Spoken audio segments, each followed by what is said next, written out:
my name is Christina. I'm going to be your nurse today. Today I wanted to walk us through what's called an Sbar report of COVID-19. That stands for Situation, Background, Assessment, and Recommendation.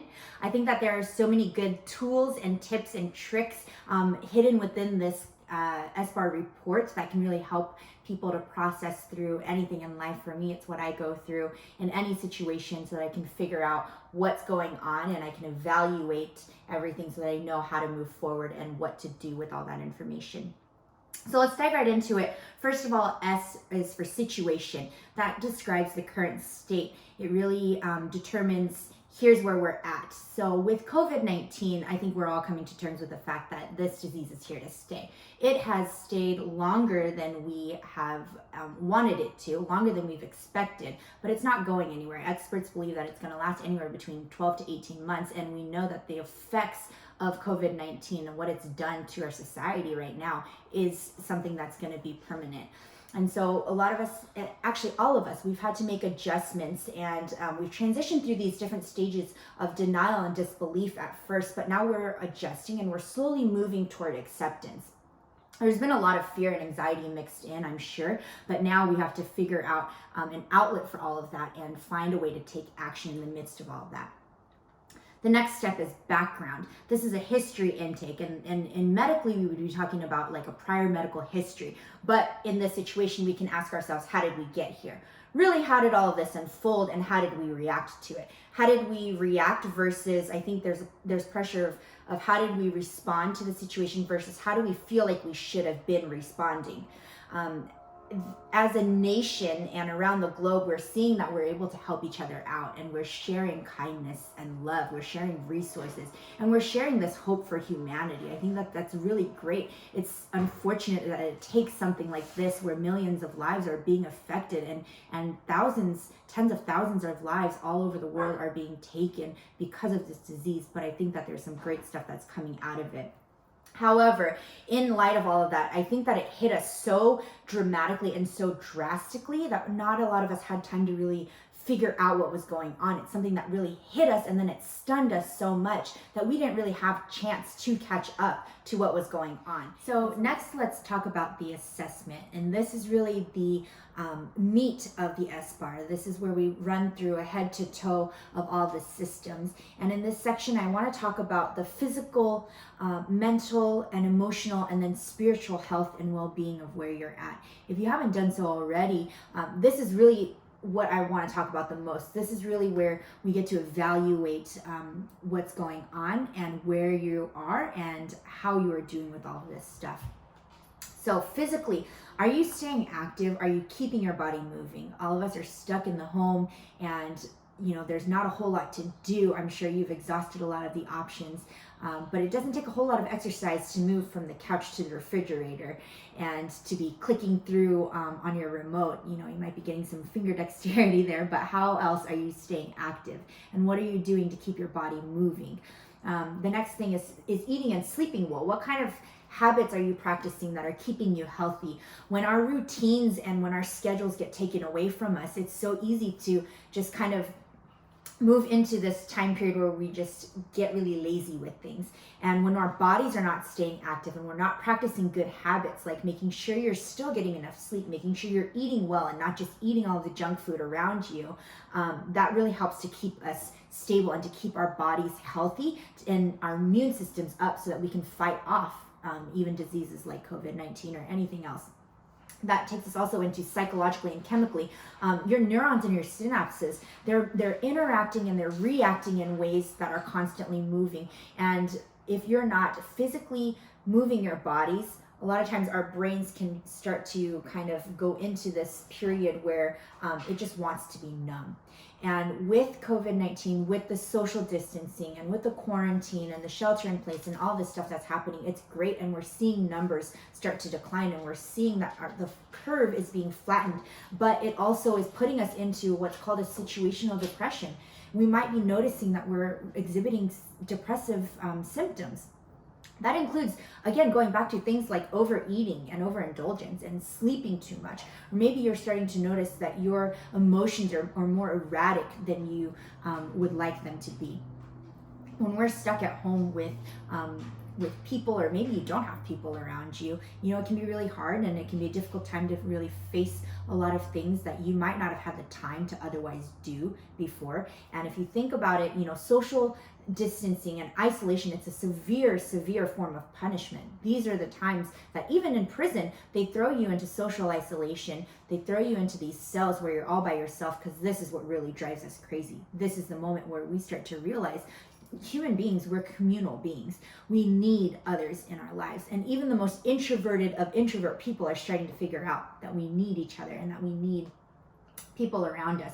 And when we physically can't be with others, then we start to go into these moments where we feel really alone, because we are alone physically. But please know, and please hear this very loud and clear, that you're not alone. You're not the only one that's going through this. And as hard as it might be to walk through this time period, maybe there's something out on the other side of this that we can learn. And we all know that we're doing this in solidarity.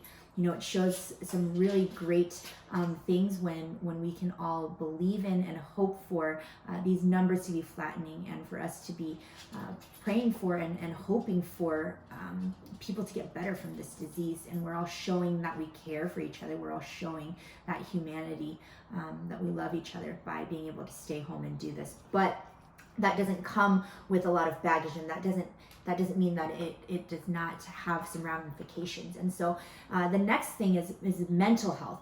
Are you checking in with yourself? Maybe ask yourself some of these questions. How am I doing? What does all this mean? How have I been processing through everything? And am I kind to my current mental state? Am I thinking of myself, and am I thinking of others through all of this? There's been a lot of stimulation. There's been so much information that's been thrown at us, and really sensory overload from all of the news and all the media and all the numbers and graphs and everything that we're seeing and reading. But are you really processing through that stuff? With all that mental exhaustion, it can lead to physical exhaustion as well, but also emotionally. The next thing is emotional health. Are you really checking in with yourself, and are you able to face how you're feeling about this? Are you sad? Is there mourning that needs to be done? Is there grieving that needs to be done? All of us have experienced loss in one way or another. And, you know, whether that means physically, if you or someone you know, someone you love has been physically affected by COVID-19, and you felt these symptoms and you felt this illness in your body, and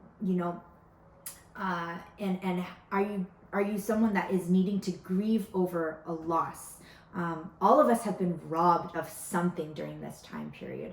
Right now, there are people who have lost jobs. There are people who have lost friendships and opportunities. There's people who are losing their dreamed of wedding day. And there's so many things that should have been ours in this time period. There's so many things and experiences and memories that have been missed out on during this last month and a half, and throughout really these last months in this year, that we have been robbed of as human beings. And so make sure that you're really thinking and you're really assessing those things, that you're honest with yourself, and that you're able to tell yourself that it's okay to face those things. It's okay to acknowledge them, and so that you can work through them and figure out how am I going to emerge from this. The last thing is spiritually, the spiritual assessment of where you're at. This, for me, I found that this is a season of stillness. It's a moment where I've been able to pause and to really stop and to listen to what God is saying to me. When I'm not physically active, and when I'm not running around doing these things, and when I don't have the schedule that I normally do, there's so many things that I'm able to stop and to hear God speak to me in this time. And maybe that's really what's going on right now. There have been a lot of individual revelations and inspirations that are being spoken right now. If you really take the time to get on your knees and listen, maybe you're noticing that this vertical line is growing, and it's hard when we realize that this horizontal line is not able to grow, and we're not able to share this with our friends at church and walk through this stuff together. But there's so much more that's going on. You know, my favorite pastor in LA, it's Oasis Church LA, and he said this here: what do you do with an empty church and a full heart? You worship. You worship like hardly anyone is in the room, because hardly anyone is. The echo of preacher's voice in an empty room used to be a nightmare. Now maybe it's the dream. This is revival. So just kind of looking through these different stages and through these different parts of your health and well-being, the physical, the emotional and mental, and the spiritual well-being of where you're at. We're going to talk about next the recommendation. So now here's how we move forward. This is where we tie it all together. It's where we ask ourselves, where am I? How did I get here? How do I feel about it all? And what am I going to do about it now? This is really a time when we start to realize we can be alert, we can be aware of the situation, but not afraid of what it all means. You know, even as nurses, I think about walking into a patient's room. It doesn't mean that I'm not scared of everything that's going on. It doesn't mean that I'm not scared of what could happen. It doesn't mean that I'm not scared that I could be carrying this disease and without knowing it, be spreading it to others. But it means that in the preparations that I've done, in all the schooling that I've received, in being able to know that I have the right skills and tools and resources to be able to handle what's in front of me, that's how I move forward. That's how I have the strength to go into a room, and how all of us as nurses get to be able to face this, how all of us in healthcare are able to say that even though we don't know exactly what this looks like, it has been something that has never happened before. We didn't know what to expect. We have the right skills and the right tools. So that would be my recommendation to you guys. Be prepared and know what kind of PPE you have around you and what kind of personal protective equipment is in front of you. What kind of resources and friends do you have? How are you protecting yourself from everything that's going on? You know what, I think it's great that this is happening during a time of Easter. We just finished celebrating Easter, and this is a season where we celebrate hope and rebirth and renewal and rejuvenation and all of these great words, and it really springs us forward into the next season. I think this is really, if you really think about the big picture of it all, it's unfortunate what's happened. It's unfortunate all the loss that we've been going through and everything that we've had to face in spite of this disease emerging. However, this is really where we get to determine how we move forward as people, as individuals, and as a nation, as humanity. It's where we really get to determine, all right, this is what is in front of me and this is what I want to happen. This is how things are going to move forward. So we are inevitably and inextricably changed by this event. But ask yourself what you have learned and how you're going to move forward from this situation. Don't just dwell in the sadness of it all. Don't just dwell in the loss of it, but really figure out what that means to you. Be kind to yourself and be kind to your neighbor. Be kind to others.